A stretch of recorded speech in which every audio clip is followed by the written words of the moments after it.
Salut à tous et bienvenue sur Charge Flash avec Mighty Tati.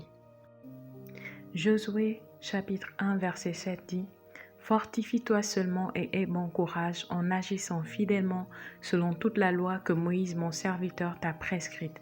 Ne t'en détourne ni à droite ni à gauche afin de réussir dans tout ce que tu entreprendras. Alléluia. Regardez bien la fin de ce passage. Le Seigneur donne une instruction très particulière à Josué. Et si vous lisez la Bible, vous allez voir cette instruction revenir encore et encore. Dieu dit tout le temps cela à ses serviteurs, à ses prophètes. Il dit cela à son peuple. Il dit: ne te détourne pas à gauche ou à droite afin de réussir dans tout ce que tu entreprendras. Donc le fait de ne se détourner ni du côté gauche ni du côté droit de ce que Dieu avait pour lui était un principe fondamental pour lui de réussir dans tout ce qu'il devait entreprendre. Alléluia. Dieu veut que nous soyons des personnes focalisées. Deux choses qui peuvent vraiment détruire votre vie, vous ralentir dans votre course ou même vous empêcher de finir votre course, c'est la dispersion et la distraction. Vous n'êtes pas censé être une personne dispersée. Vous n'êtes pas censé être une personne distraite.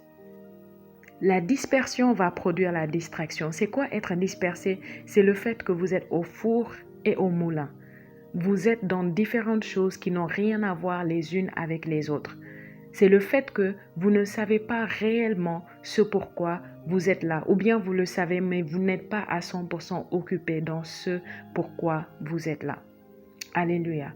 En tant que chrétien, nous devons avoir une constante. Et c'est pourquoi c'est important pour vous de découvrir la raison pour laquelle vous êtes sur cette terre. C'est important pour vous de découvrir le plan de Dieu pour votre vie. Seigneur, pourquoi est-ce que je suis né? Quel était ton rêve? Quel était ton dessein pour moi avant que je ne sois né? Qu'est-ce que je dois accomplir? Je sais que je ne suis pas là par hasard. Je sais que je ne suis pas là comme le fruit d'un accident. Je suis là parce que tu as voulu que je sois là maintenant. Quelle est la chose que je dois accomplir pour te rendre gloire avec ma vie? Et une fois que vous découvrez ça, vous devenez constant. Même si vous n'avez pas encore découvert ça, il y a une constante d'entre vous, c'est Christ, c'est l'évangile, c'est son message. Votre relation avec Dieu, votre croissance spirituelle, votre productivité dans le Seigneur, c'est une constante qui doit toujours être là. Et à cause du fait que vous allez respecter cette constante-là, vous allez découvrir, si vous ne l'avez pas encore fait, la raison pour laquelle vous êtes sur cette terre. Vous allez découvrir la mission, votre destinée en Christ. Alléluia. Vous êtes un enfant de destinée. Vous êtes censé le savoir et fonctionner en tant que tel. Et vous ne serez pas distrait. Le diable va essayer de vous rendre distrait. Je me rappelle de cette histoire. Un enfant qui était né et qui avait une grande destinée, qui était censé être un grand homme dans son temps et sa génération. Il a été enlevé et amené à une sorcière pour que la sorcière puisse le maudire et qu'il ne puisse pas accomplir sa destinée. Ce que la sorcière a fait, c'est libérer un mauvais sort sur cet enfant. Et le mauvais sort a fait que l'enfant avait toutes sortes de dons, toutes sortes de capacités. Il était capable de tout faire. Il avait le don et le talent pour tout. Et vous pourriez vous dire, comment ça pourrait être une malédiction? Ce qui s'est passé, c'est qu'au fur et à mesure que l'enfant grandissait et s'éveillait, il était capable de tout faire. Donc, il n'était jamais concentré sur une seule chose. Il n'arrivait jamais à être productif sur une chose en particulier. Puisqu'il savait tout faire en même temps, il commençait à faire quelque chose ici, 5 minutes après, il passait à une autre chose. Un jour après, il passait à une autre chose. 2 jours après, il faisait encore une autre chose. Alors, qu'est-ce qui s'est passé? Il n'était pas productif. Toute sa vie, il était comme un maudit. Il n'arrivait à rien achever, il n'arrivait à rien compléter parce qu'il était dispersé. La dispersion est une malédiction. Et le diable va se battre pour vous rendre dispersé. Le diable va se battre pour vous distraire. Et Dieu dit quoi? Ne te détourne ni à gauche ni à droite. Tout dans ta vie doit tourner autour d'une constante. Quelle est la constante de ta vie en tant qu'enfant de Dieu? Comment tu peux être un enfant de Dieu? Tu te réveilles chaque jour, tu ne sais pas vraiment où est-ce que tu vas aller, qu'est-ce que tu vas faire, tu n'as pas de plan. Ou bien aujourd'hui tu as un plan, demain tu as un autre plan. Aujourd'hui tu as un projet, demain tu as un autre projet. Tout est constamment en train de changer dans des directions différentes. Ce n'est pas que tout change dans la même direction, mais dans des directions diverses. Ça veut dire que tu es dispersé. et l'ennemi est en train de te distraire par le fait que tu es dispersé. Il faut qu'il y ait une constante et chaque activité de ta vie, chaque action, chaque pas que tu poses, tes pensées même doivent tourner autour de cette constante. Les gens qui me connaissent depuis des années savent la constante de ma vie. Ils partent, ils reviennent, ils restent des années sans m'entendre, sans me voir. Quand ils reviennent, ils voient que je suis la même personne. Je suis en train de faire la même chose qu'ils m'ont laissé en train de faire, mais je suis à un niveau supérieur maintenant. Je suis à une dimension supérieure de cette chose-là, parce qu'il y a une constante dans ma vie, parce que j'ai trouvé la raison pour laquelle je suis née, et tout pour moi va dans ce sens. Toute activité, toute relation qui ne va pas vraiment dans ce sens ou qui veut me distraire et m'écarter de cette constante, je m'en écarte et je m'en éloigne. Dieu vous veut focaliser parce que si vous n'êtes pas focalisé, vous risquez de ne pas terminer cette course. Imaginez, vous sortez le matin de votre maison pour aller à l'école et quand vous sortez, vous croisez quelqu'un qui vous connaît et qui dit « Tu vas où ?» Tu dis « À l'école » et la personne dit « Accompagne-moi s'il te plaît au supermarché, je vais juste prendre un truc, après je te laisse aller à l'école » et vous allez l'accompagner au supermarché. Elle achète ce qu'elle a acheté, vous sortez, ensuite tu dis ok bye, je vais à l'école maintenant. Au moment où tu pars vers l'école, tu croises encore une autre personne qui te dit hey, viens on va jouer un peu. Tu dis non je vais à l'école, il te dit oh juste un peu, viens on va jouer. Après tu pars à l'école, tu dis ok, tu viens, tu joues un peu. Tu étais censé jouer peut-être 10 minutes, tu as joué pendant 30 minutes et maintenant tu dis bon je dois te laisser, je dois partir, l'école m'attend.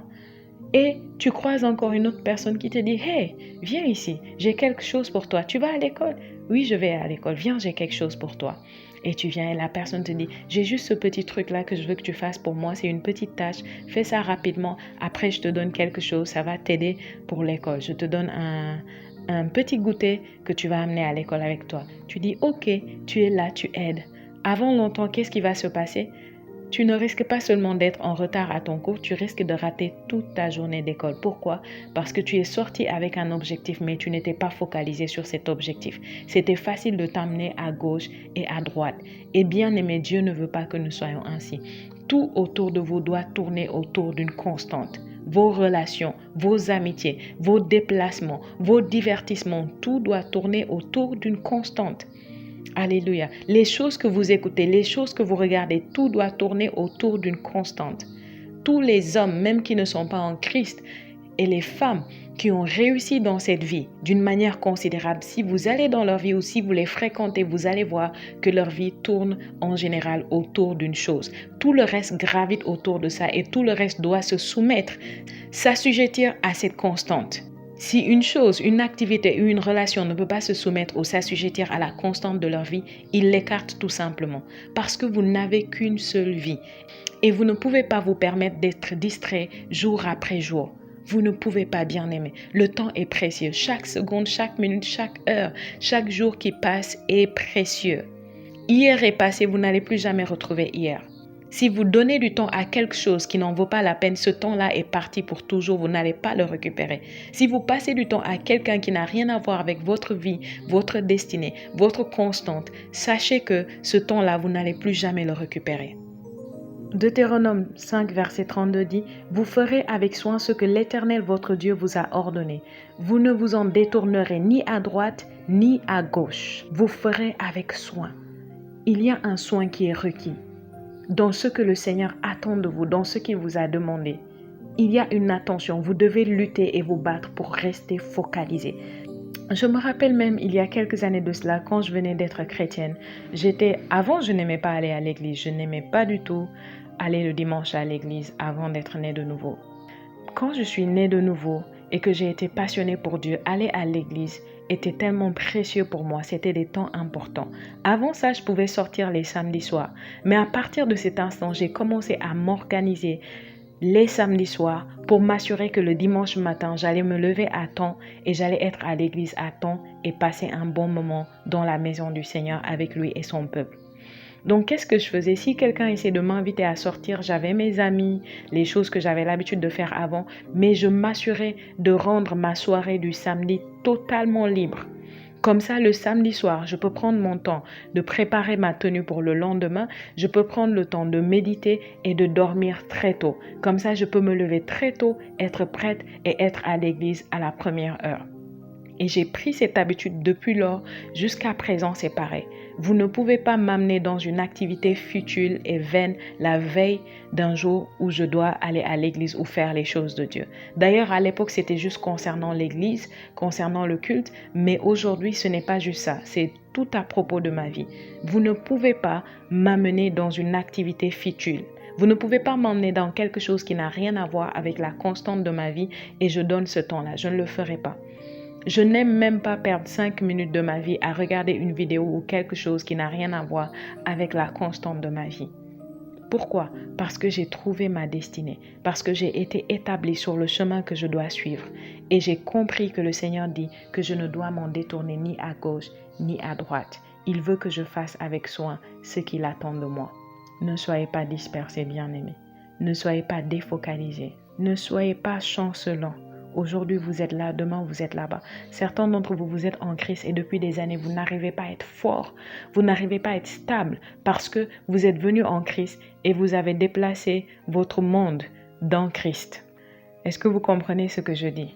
Par exemple, Dieu vous a arraché du monde et vous a amené en Christ et vous, pendant qu'il vous arrachait, vous avez attrapé vos amis, vos relations, vos connexions, tout ce que vous aviez dans le monde, vous les avez arrachés et amenés avec vous dans le mauvais sens. Pas que vous les avez gagnés, mais vous avez voulu garder votre vie ancienne dans votre vie présente. Vous avez des amis qui ne vont pas à l'église, des amis qui sont dans votre ancienne vie en train de boire, de fumer, de faire des choses qui n'ont rien à voir avec votre vie actuelle et vous vous étonnez que vous ne soyez pas stable. Vous allez à l'église aujourd'hui, la semaine prochaine, vous avez la paresse d'y aller parce que vous êtes sorti le soir, tard. Vous vous dites chrétien, vous aimez Dieu, mais vous êtes toujours avec les mêmes personnes en train de faire les mêmes choses que vous faisiez avant d'être né de nouveau. C'est à vous de voir, vous devez faire le choix. Est-ce que vous voulez progresser dans votre marche avec le Seigneur, aller jusqu'au bout, accomplir votre destinée, ou bien vous voulez continuer à garder les gens. Vous ne voulez perdre personne. Vous voulez gagner Christ, mais vous ne voulez perdre personne. C'est impossible. Quand vous gagnez Christ, vous êtes obligé de perdre des gens. Et plus vous avancez en lui, plus vous allez perdre des gens. Plus vous allez perdre des choses qui n'ont rien à voir avec le plan qu'il a pour vous. Mais au fond, ce n'est pas vraiment perdre. C'est juste être dépouillé pour recevoir le meilleur qui est là pour vous devant. Pour finir, je vais lire un passage tellement puissant et j'aimerais que vous l'écoutiez attentivement et ensuite vous puissiez le méditer seul dans votre temps avec le Seigneur. Regardons ça ensemble. Proverbes chapitre 4, du verset 25 à 27. Que tes yeux regardent en face et que tes paupières se dirigent devant toi. Vous comprenez ça? Focalisation. 26. Considère le chemin par où tu passes et que toutes tes voies soient bien réglées, que tes voies soient ordonnées. Amen. Que tes voies soient ordonnées. Marche sur un chemin tout droit. Ne marche pas sur un chemin qui est comme en forme de zigzag. Marche sur un chemin droit. Verset 27. N'incline ni à droite ni à gauche et détourne ton pied du mal. Alléluia. N'incline ni à gauche ni à droite. Sois constante, sois ferme. Laisse que ta vie tourne autour de la constante que le Seigneur t'a donnée. Et tu ne seras plus ralenti. Et si tu n'es pas ralenti, tu ne seras pas distrait. Et si tu n'es pas distrait, tu vas accélérer et tu as plus de possibilités d'aller jusqu'au bout. Alléluia. Je souhaite que quelqu'un entende cette parole et soit déterminé à fonctionner comme un enfant de destinée. Soit déterminé à aller jusqu'au bout et à finir cette course glorieusement pour la gloire de Dieu. Merci d'avoir écouté Charge Flash. Likez la vidéo, laissez un commentaire, partagez et abonnez-vous si ce n'est pas encore fait. À très bientôt. Que Dieu vous bénisse.